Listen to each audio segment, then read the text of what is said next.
محبت کا چراغ شیریں اور فرحاد بہت عرصہ پہلے فارس کی سرزمین پر شیریں نامی ایک خوبصورت شہزادی رہتی تھی۔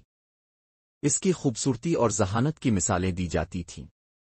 دربار میں کئی شہزادے اور امیر لوگ اس کے عشق میں گرفتار تھے، مگر اس کے دل میں محبت کی کوئی جوت نہیں جلی تھی۔ یہاں تک کہ ایک دن ایک عام مگر باصلاحیت سنگ تراش فرحاد اس کی زندگی میں آیا۔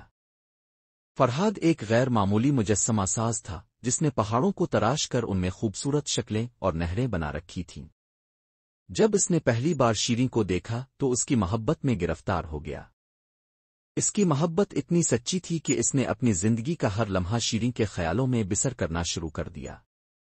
اس کی محبت کی کہانی بادشاہ خسرو تک بھی پہنچ گئی، جو خود شیریں سے محبت کرتا تھا۔ خسرو کو جب معلوم ہوا کہ شیریں کے دل میں بھی فرحاد کے لیے نرم گوشہ پیدا ہو رہا ہے تو اس نے ایک چال چلی۔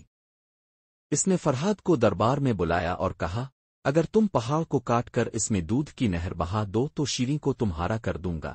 فرحاد نے بغیر کسی ہچکچاہٹ کے یہ چیلنج قبول کر لیا۔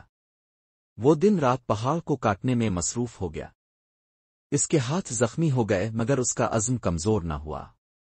آخرکار وہ نہر بنانے کے قریب پہنچ گیا۔ جب خسرو کو یہ خبر ملی تو وہ خوفزدہ ہو گیا کہ کہیں شیریں واقعی فرحاد کی نہ ہو جائے۔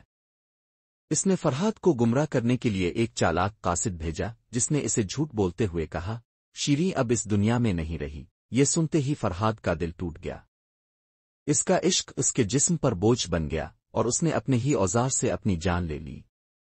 جب شیریں کو اس حقیقت کا علم ہوا تو اس کا دل درد سے بھر گیا۔ وہ بھاگتی ہوئی اس جگہ پہنچی جہاں فرحاد نے جان دی تھی، مگر تب تک بہت دیر ہو چکی تھی۔